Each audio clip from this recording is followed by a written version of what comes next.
Hello everyone, today we are going to talk about comparatives and superlatives.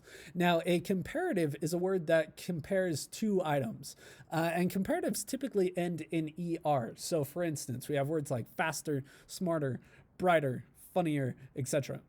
Now, superlatives, on the other hand, are words that are used to compare three or more items, and superlatives usually end in EST.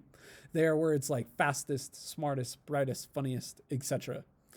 Now, the important thing to remember with comparatives and superlatives is we have to be very strict about their usage. If we have a sentence that only compares two items, we have to use a comparative. We cannot use a superlative. Similarly, if we have a sentence that compares three or more items, we have to use a superlative. We cannot use a comparative.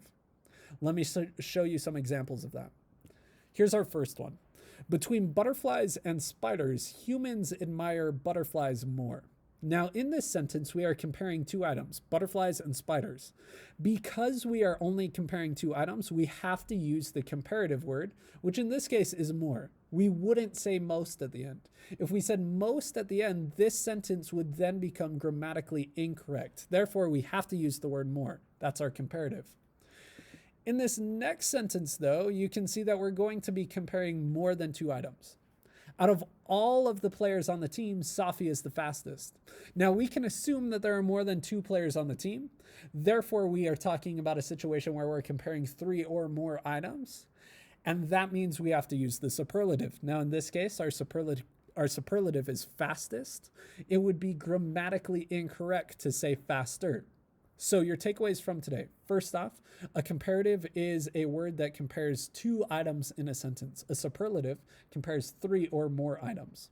We have to use a comparative when we are only comparing two items, and we have to use a superlative when we are only comparing three or more items.